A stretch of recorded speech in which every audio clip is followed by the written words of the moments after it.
Hello, I'm Yang Rui. Many Americans complain that most Chinese are ungrateful for what the U.S. has done to engage China since Richard Nixon's historic visit in 1972. They argue that it is the U.S. that has paved the way for ending China's isolation during the Cold War and China's entry into the WTO in 2001. The alleged assertiveness of China has therefore upset Washington, whose pivot to Asia in return alerts China to what amounts to containment, given the trust deficit. Today we are pleased to talk to Professor John Lewis from Stanford University. He was part of the 1971 ping-pong diplomacy that first introduced a thaw in the icy bilateral ties. He will brief us on how to navigate a new course for the most important bilateral ties in the world in the 21st century. We brought not only the ping-pong team, but we brought... How does John Lewis, an eyewitness to the 1972 ping-pong diplomacy, review his role in opening the door to Sino-US relations? Here is a springboard to my real destination, to Peking. How did Pakistan facilitate earlier Sino-US contacts? What has turned Richard Nixon from an arch opponent of communism into one who decided to commence a rapprochement with China?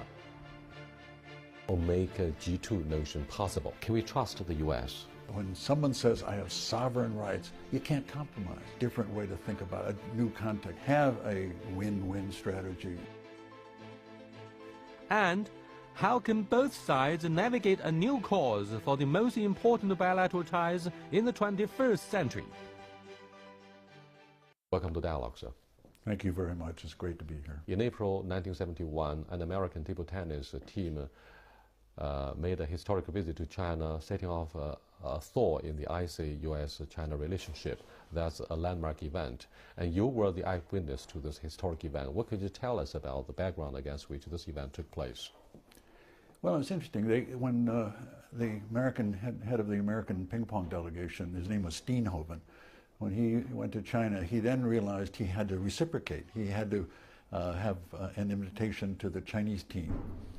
And just luckily, we had, but several of us who were interested in China, we created something called the National Committee on U.S.-China Relations, and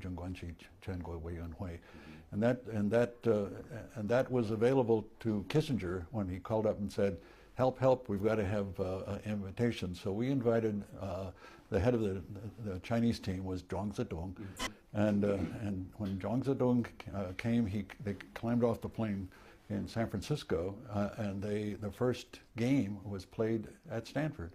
And that's why you became a Stanford professor later on. I was already I'd come in '68 as a Stanford professor. But we had a extraordinary set of events thereafter. We brought not only the ping pong team, but we brought acrobats and then scholars, and Stanford had the honor of having the very first 6 scholars who came from the PRC to the United States in 1979. The head of the Chinese education system, Zhou Peiyan, he made a pitch, and Deng Xiaoping approved the first group of scholars, and they came to Stanford. So we've been at it a long time. It's been great. But were you guys aware of the political results, the implications that finally opened a new chapter in the bilateral relationship between our two great countries? Oh, we knew we were part of history. It was thrilling. I mean, you can't imagine the sense of drama and the sense of we were on this totally different plane. And it started in a period when you say, oh, you can't have a good relationship with a country. They're in the Cultural Revolution. You're having you have troops in Vietnam. You have all of these things going on that are a crisis. The Red Guards are all over the place. But we had to think, and we tried. The group of us who created the National Committee tried to think strategically. We said, that China and the United States, in the long run, are going to be policymakers and advisors to President Richard Nixon could have the strategic vision. But looking back, Mr. Richard Nixon was known for being anti-communism, and from Richard Nixon to Ronald Reagan, They were both known for being the arch rivals of communism. But what happened later on was that during their administrations, the government-to-government relationship between our two countries was very good. What can you tell us about this aspect of the American foreign policy, flexibility and pragmatism? Well, first of all, the conservative president, conservative secretary of state, they can do far more than a liberal president. If you are a Democrat and you try to, when President Johnson, who preceded Nixon, wanted to do a new relationship with China, I was there, and I know he did want to do that. He politically, domestic politics would have killed him. He would have been totally unable to do anything. So what he hoped to do, both on that and also on what was called the strategic arms talks, both things he hoped to do, but he couldn't do it. And Nixon came in. I happened to be, for reasons that I'll not go into, I worked for Kissinger for a while, and I wrote one of the first papers for him before the election of Nixon on China, on the strategic vision. I thought of it in a positive term. I didn't, but Nixon, as you know, thought of it, as you mentioned, he was very anti-communist, and he thought of it as the enemy of my enemy is my friend. And for him, the great challenge was the Soviet Union, and he thought that partnership with China would complicate that. But for each, we mentioned both him and Ronald Reagan, both of them then switched. They began to see that having a negative basis for a policy isn't enough. You've got to have a long-term strategy. And both began to do that. Kissinger particularly did that. On February 21st, 1972, the 37th President of the United States, Richard Nixon, arrived in Beijing. Upon meeting Zhou Enlai, Nixon told him this handshake had crossed a great ocean and 20 years of hostility. Sino-US relations entered a new era. 中美两国的社会制度根本不同，在中美两国政府之间存在着巨大的分歧，但是这种分歧不应当妨碍中美两国在互相尊重主权和领土完整、互不侵犯、互不干涉内政、平等互利和和平共处无化为日的基础上建立正常的国家关系。 And on the US side, President Nixon was trapped in the Watergate scandal. It was not until January 1979 that the two sides established diplomatic relations. And 3 weeks later, the US invited Deng Xiaoping to Washington. 中美两国是伟大的国家，中美两国人民是伟大的人，两国人民的友好合作必将对世界形势的发展产生积极深远的影响。 Geopolitical concerns may have overwhelmed your long-standing position on human rights. Today, human rights in China are a lot better than in the Cold War, than in the Cultural Revolution. But how could you make China policy at the cost of your consistent position? Yeah, they were. I worked. I was a scholar, and I worked, among other things, on Tangshan, and it's called in Chinese, as you know, Jidong, and the East China Hebei, or East Hebei, was a region where the Gang of Four took out after lots of people, and many were persecuted. So yes, it was. There is a human.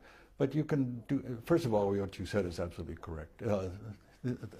The process of change is going on everywhere, and that includes China's stronger now, ever more strong commitment to the rule of law, to human rights, to all of that. And fighting corruption.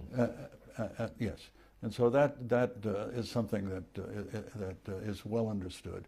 But to the extent that we still disagree, all powers disagree. We disagree with the French. We disagree with the British. With many. That's normal for great powers. Any powers to disagree. So you can do both. But the Americans could be so flexible that the Taiwanese fear that they could be easily abandoned despite the Taiwan Relations Act. What's your take? Well, you know, there's societies operate on several levels, and the level that where people make decisions. It's true not only in politics; it's true in the military. The more senior you are, when you become have stars on your shoulder as a military person, you become much more complex, much more interested in pursuing a number of different avenues, and that's true of this kind of a policy. The people who understand the relationship with the United States and Taipei, they understand the United States is not going to abandon them. Our commitment is pretty strong. And in fact, it constantly creates a problem with when we sell arms to Taiwan. It creates a problem. These are the things in this kind of complex world, this kind of complexity that you see. You've got to discuss it. You've got to see where you have common interests and where you need to develop better understanding. Roller coaster male-to-male relationship between Pentagon and Beijing testified to the frustrations and the difficulties that the Taiwan Relations Act has produced over the past decade, since our relationship was normalized in the late 1970s. But let's look at Pakistan. Now, Pakistan played a pivotal role in bringing the U.S. and China together. Dr. Henry Kissinger came over. He flew the plane? He first of all had a stopover in Islamabad. That was a big story, the greatest disappearing act. I read this article. That was very impressive about the secret mission that Dr. Henry Kissinger undertook. Today, General Musharraf said Pakistan has paid a very heavy price for fighting terrorism along with the U.S. What do you think of Pakistan then and Pakistan in the present-day world? Wow, that's a wholly different subject. It's one that we would have to spend a lot of time on. You have to go back. You know, in the period in the early 70s and 80s, our relationship with Pakistan was very good. And then along came the Congress. The Congress passed something called the Pressler Amendment because of their presumed weapons of mass destruction programs. And that created a set of laws that prevented us from dealing with the Pakistani military. And that made it almost impossible for the next generation, the upcoming generation. Before the younger officers met with Pakistanis, and as they came up the chain of command, they were more and more familiar with each other. That disappeared, and so the Pakistanis were left really very much in the lurch, and they feel even more so when we made the special nuclear arrangement with India, and didn't treat them equally. I ran a long project with Pakistanis, Indians, Chinese, Russians in the 1990s called the Five Nation Project, and we got to know Pakistanis, and they're wonderful people to work with. We had, and they I don't know if the word is desperately, but they certainly very much now want to work with us. And we ought to be doing that. I'm not, I'm trying to focus on China and North Korea. I also work in North Korea. Richard Armitage said if you fail to or refuse to take side with the U.S. after 9/11, Pakistan would be bombed back to the prehistoric Stone Age. And this was pretty scary. And I've interviewed many Pakistani politicians. They all unanimously agreed that the fight against terrorism has wreaked havoc with the Pakistani economy and plunged this country into chaos. Let's look at the U.S.-China relationship. Today, we are in the same boat. We are in the same commonwealth because of the growing economic interdependence. But does it mean that the two countries will move on, join hands to create, or make a G2 notion possible? If we focus only on the economy and have marginal relations in security relations, then it's always going to be the kind of competition that is a zero-sum game. It's not what you call win-win. But if you're going to have a win-win strategy, you've got to get the security situation straight. And we're right at the moment in history. But in the third presidential debate, President Obama labeled China as an adversary unless and until China could be following the rules. Now, here is one area where the two sides may disagree. What can you tell us? Well, first of all, you've got to be careful with campaign rhetoric. Campaign rhetoric in the United States, you know, Clinton made statements about the tyrants from Baghdad to Beijing. Reagan came in saying that he was going to have this threatening relationship with China. But we feel that we have been demonized. We'll continue to agree to disagree, but thank you very much. We have to leave you there for the moment. You are watching Dialogue with Professor John Lewis from Stanford University. Don't go away. We'll be right back. We brought not only the ping pong team, but we brought... How does John Lewis, an eyewitness to the 1972 ping pong diplomacy, reveal his role in opening the door to Sino-US relations? Here is a springboard to my real destination, to Peking. How did Pakistan facilitate earlier Sino-US contacts? What has turned Richard Nixon from an arch opponent of communism into one who decided to commence a rapprochement with China? Or make a G2 notion possible? Can we trust the US? When someone says, I have sovereign rights, you can't compromise. Different way to think about a new context. Have a win-win strategy. And how can both sides navigate a new course for the most important bilateral ties in the 21st century? Welcome back, sir. Let's look at the mil-to-mil relationship between the PLA and the Pentagon. What do you think of the sense of or growing sense of insecurity because of the Taiwan Relations Act, the surveillance that's pretty close to our territorial waters, and the delay amendment and the authorization of the budget or whatever, the three laws that were passed by the U.S. Congress prevented the two militaries from having healthy relationship. And that's the consistent concern from PLA. Do you think with this at the back of our mind, we are going to improve this very important military-to-military ties even in the second term of President Obama? I am. Let me tell you why. In the 1990s, the then chairman of the Joint Chiefs of Staff, he was a Stanford graduate, and he asked me, his name was William Crowell, and he asked me if I knew people in the Chinese Navy, and I said, yes, I did. I know people at the PLA Navy headquarters. He said, well, could we get our two navies together? And long story, but we got a Pacific Command, then called SINCPAC, and the Chinese Navy headquarters got two naval captains to Stanford. They were there for 10 months, worked on an idea, and that became the only military-to-military agreement that we have. It was finally signed, negotiated, and signed in 1998. It's called the Military Maritime Consultative Agreement. And we've worked on a number of such agreements. We're now I'm going to be proposing one now. And we have regular high-level visits of our military officers and our defense people. Panetta was just here, as you know, and so on. But those meetings aren't enough. They simply aren't enough. You've got to have much more of a structured, what China calls mechanism, which is a much more purposeful organization to get together of our militaries. And you asked me if I'm optimistic, Ray, and the answer is yes. The U.S. government has made it very clear over and over that it will not take side on the territorial disputes, either those between Japan and China or those between Manila and Beijing. But at the same time, we are clearly aware that you have to be committed to the 1952 Mutual Defense Treaty with Manila, and you are the ally of Japan. So can we trust the U.S.? Yeah, well, first of all,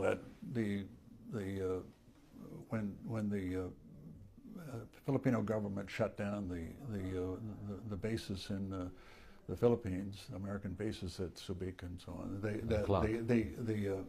the treaty is not defunct, but it isn't operational in the way it was before. It's just different now. The United States has declared on the Dayu-Dao, and the Japanese certainly understand that we are not going to take side.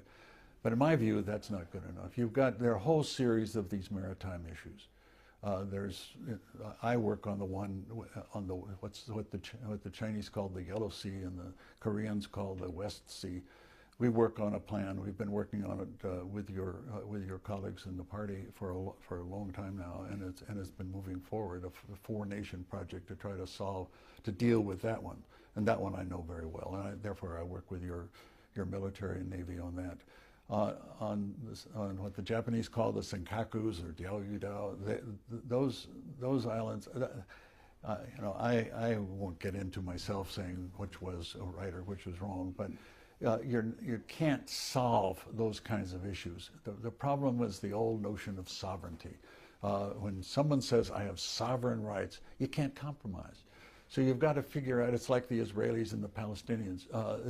When you get into those kind of locked-in bilateral things, you have to either let it go, which was China's position for a long time, or you've got to figure out a different way to think about a new context. And that's why I talked about a new security context. John, President Obama may assume different faces. He presents different images on different occasions. For example,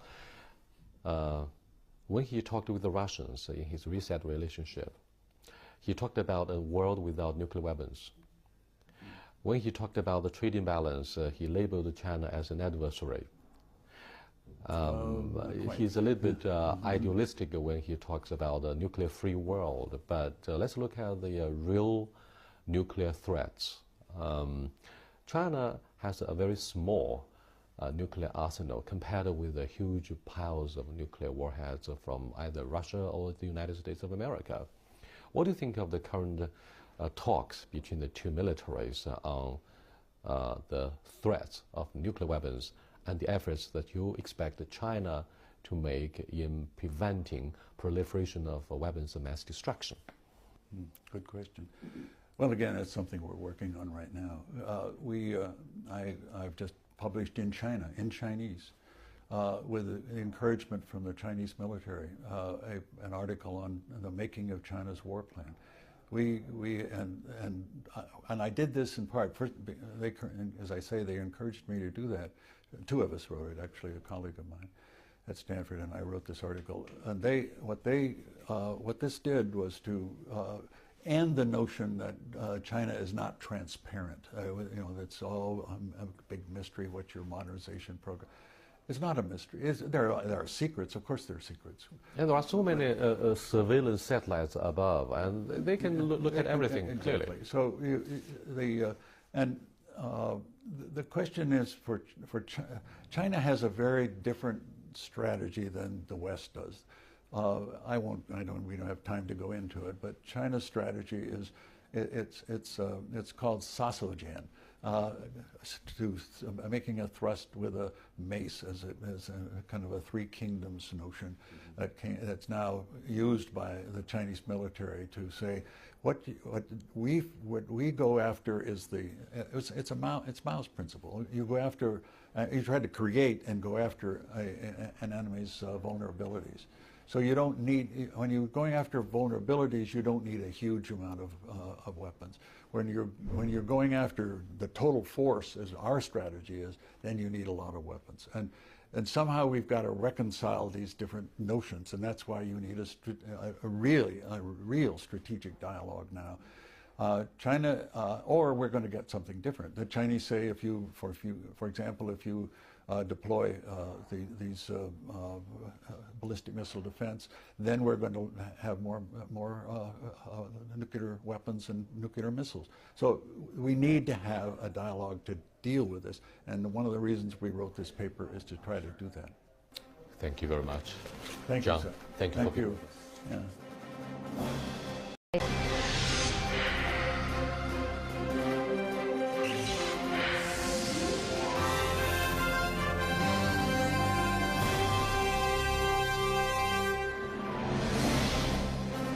Hello, I'm Yang Rui.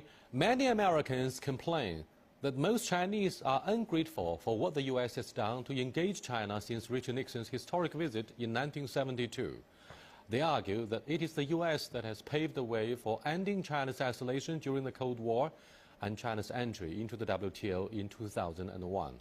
The alleged assertiveness of China has therefore upset Washington, whose pivot to Asia in return alerts China to what amounts to containment, given the trust deficit. Today we are pleased to talk to Professor... The American head of the American ping pong delegation, his name was Steenhoven. When he went to China, he then realized he had to reciprocate. He had to have an invitation to the Chinese team.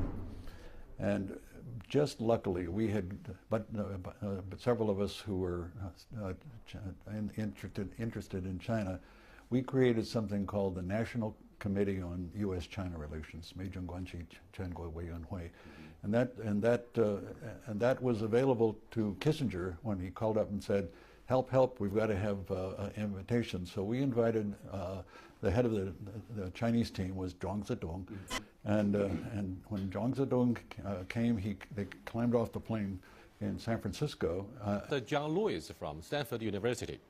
He was part of the 1971 ping pong diplomacy that first introduced a thaw in the icy bilateral ties. He will brief us on how to navigate a new course for the most important bilateral ties in the world in the 21st century. We brought not only the ping pong team, but we brought... How does John Lewis, an eyewitness to the 1972 ping pong diplomacy, review his role in opening the door to Sino-US relations? Here is a springboard to my real destination, to Peking.